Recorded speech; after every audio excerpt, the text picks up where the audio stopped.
sure the writers are fantastic. Scripts are great.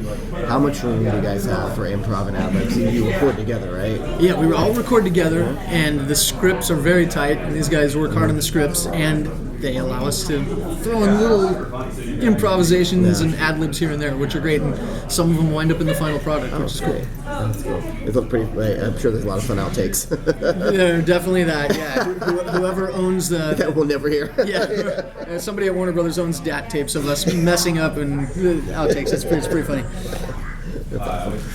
So you surpassed 100 episodes on this. Probably gonna get to 200. I hope. And then you've had 5 seasons and a movie for the first Teen Titans. Yeah. So like, that's a really long time for you to be able to like really enjoy and get into this character. So can you talk a little bit about what that means to kind of be here? It's amazing after all these years for all of the same cast to be playing these same characters.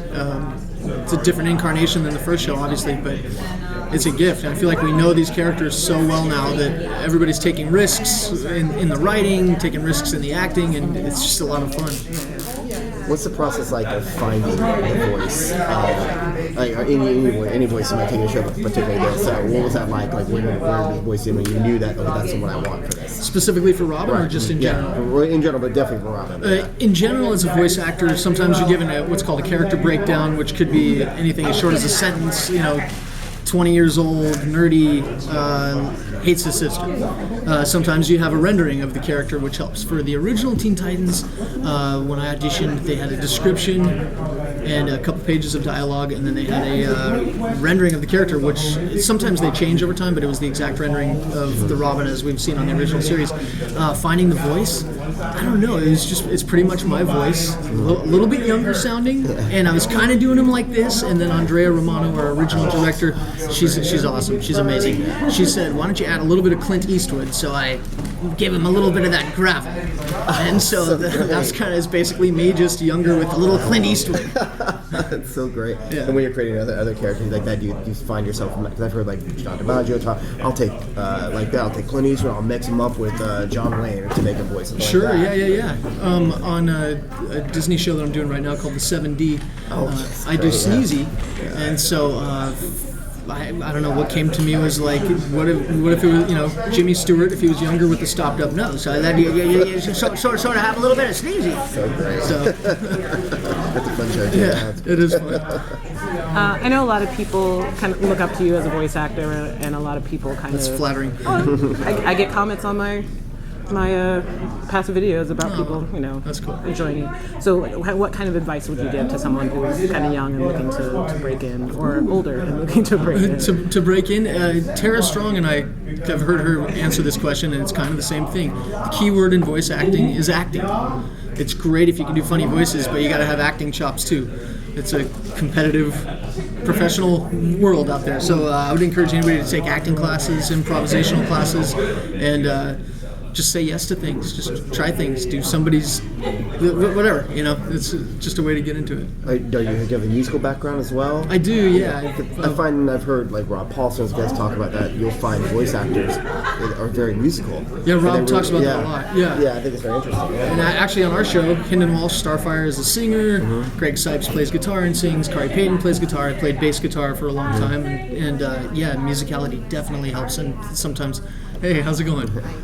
Good. Sometimes coming up with a voice for a new character, I'll try to find like the musical rhythm. Is this guy a ba-da-ba-da-ba-da-ba-da, or is he more of a dun-dun-dun-dun-dun-dun?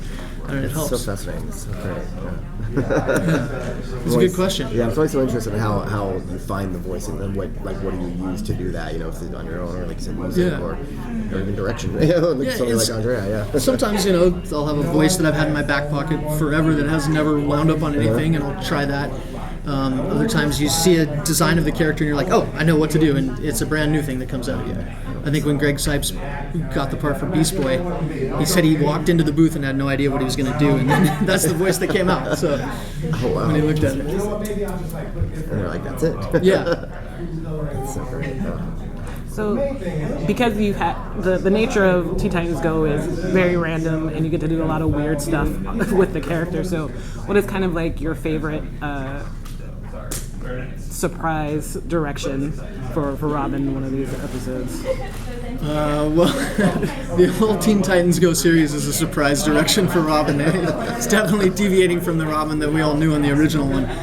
But I just love that they've let me imitate my cast members in a couple episodes and do impressions of them. That I've gotten to sing a few times, sing in a British punk rock accent in one episode and do things like that. So I get to speak Pig Latin coming up. So, yeah. What's been your favorite episode? Hard to say. So many. So many, yeah. There's one that just aired called Campfire Stories, which was really cool because when, as an actor, do you ever get to do a monologue in animation? Almost never. And each one of us got to have like a page-and-a-half monologue as we tell these stories. So that was a lot of fun. And then there's one just aired called The Award for Best Sound Design Goes to Rob. I think that's the title of it. And that was fun because we got to do a bunch of sound effects. The world goes silent, and we make our own sounds for everything. So that was a blast. And we get to sing. There's a big singing episode coming up with all of the Titans, so that one was fun to do. I don't know when they're going to air it, but That's really cool. What other things can you hint about coming up?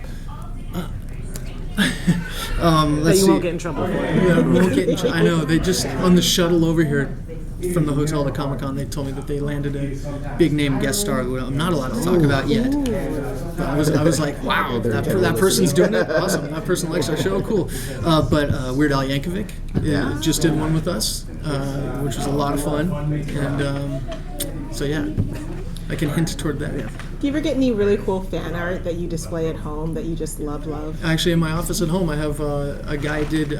I do get a lot of that stuff that people will post on social media, but somebody somehow got paintings to Hin Walsh that he did of all of our characters. I think he met her at a con, and we actually took a picture and posted it on social media long ago, but I still have that one sitting in my office. It's a cool rendering of Robin. That's so cool. I'm sorry, I'm forgetting the guy's name, but I should go home and look at the bottom of the picture where he signed it. But yeah, it's up at my house. Oh, that's totally cool. Yeah. There's in the comics, there's there's been so many iterations of Robin, and the one they have now is sort of like this 10-year-old kind of hard-edged one, it's Bruce Wayne's son, but also Talia's son, so he grew up with the League of Assassins, things like that, and he has his own book. It's really kind of really dark.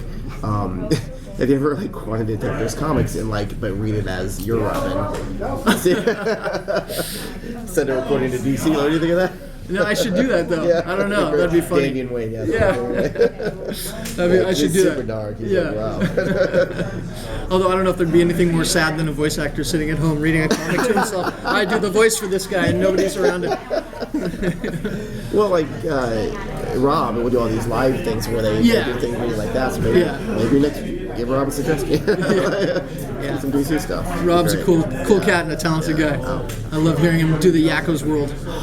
What's it like watching an episode with your family? Do they get all kind of oh, that's your voice watching that cartoons? I don't know. I mean, they know what I do, so I don't think they're not like, oh my gosh, that's your voice. But I think they dig they laugh at the episodes, they laugh at the jokes, they laugh at the little Easter eggs that the animators put in, and we all dig it. That's for sure. We watch them all when they air. So. What do you read comics growing up at all? Did you watch a lot of animation growing up? I watched a ton of animation growing up. I was a TV baby. Well, I was big time. I loved Fat Albert, which my dad was a writer on. My dad, oh, really? Yeah. Wow. My dad. I watched a lot of the Smurfs, which my dad was a writer on. Love the Smurfs. Yeah, I don't know. I watched all kinds of stuff. Hong Kong Phooey and all the old Hanna-Barbera stuff. Yeah. Anything modern you're watching right now?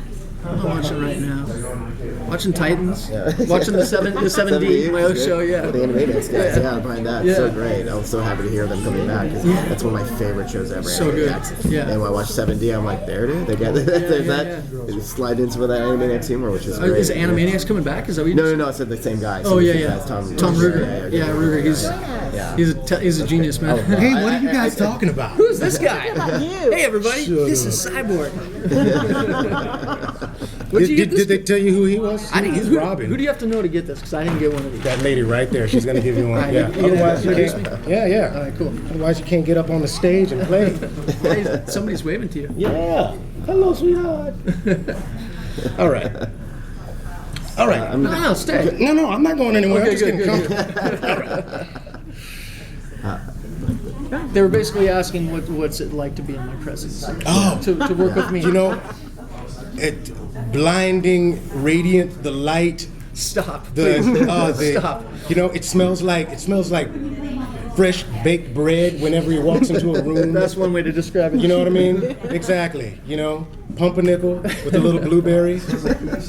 Yes, exactly. That's my writer. Ladies and gentlemen, Michael Jelinek. Exactly. Love me more than you, right? You don't, no. You don't Non-committal answers. Tell him yes. Tell him yes.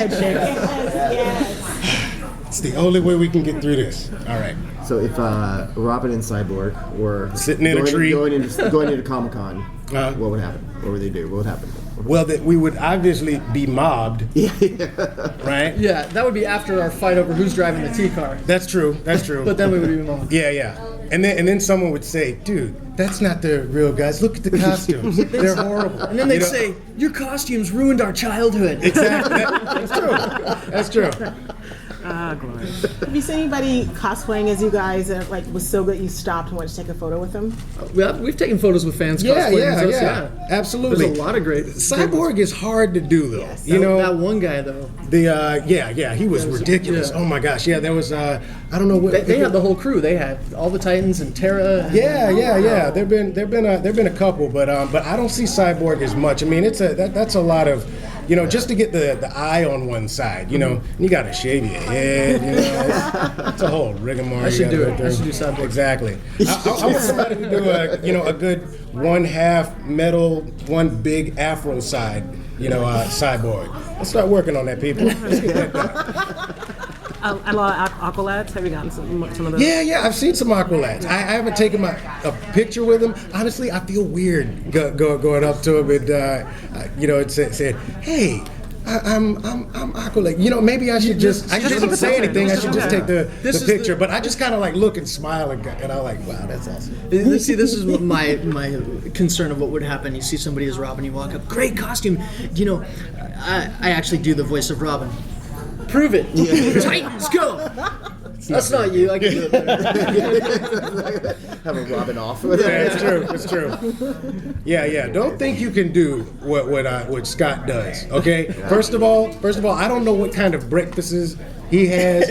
You know what? And the way I said breakfasts is because he has multiple breakfasts. That's right. Before he starts recording. We went out to eat for a cast breakfast before we recorded. And Dude, I had he uses so much energy. So I mean, all of himself. It's coming from deep down, and he probably loses 3 or 4 pounds every time he does this show because he's the kind of engine that makes Teen Titans go. Because without Robin obsessing about something ridiculous, you know, any and all of the time, you know, the episodes wouldn't even get out the door. But they give you all those hard things that I'm like, I'm glad that's not me. Where you're like, the VHS tape was a da-da-da, and you have to go into read the whole thing. I have to do that sometimes and read a lot of stuff, and it takes me 75 takes to get it done. Whereas Scott is he's espousing all kinds of stuff. And 74 just nailing takes. it. Yeah. How physical? Because it's it's exuberant, you know, show. You know, when you're recording, are you guys really physical? Are you jumping around a lot? Are you moving I around don't a think lot? there's any other way to do it. I can't. Some people can sit down. I have to be on my feet. I have to make sure I don't slap the microphone or slap the music stand. Or your fellow actors. Yeah, exactly. You kind of have to be like Joe Cocker. You can't move your head. The head's got to be on the mic, but your body's still moving. There you go, moving stuff. But no, there's I've got a video, and when this episode comes out, I'll put it on That's YouTube the singing or- one I was telling you. Yes. Cool.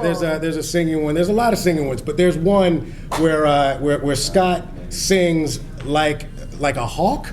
He was a hawk. I think it was a hawk. Wow. And it's awesome. And I mean, and he's calling, and literally he's flapping his wings to get this song out, man. You got to. It's exactly, you got to work that. I gotta say though, Tara Strong sits because Raven only has to say whatever. Yeah, that's true. That's true. If she stood up, you know, it would be too loud. Yeah. So we got the. Thank you. Thank you so All right. much.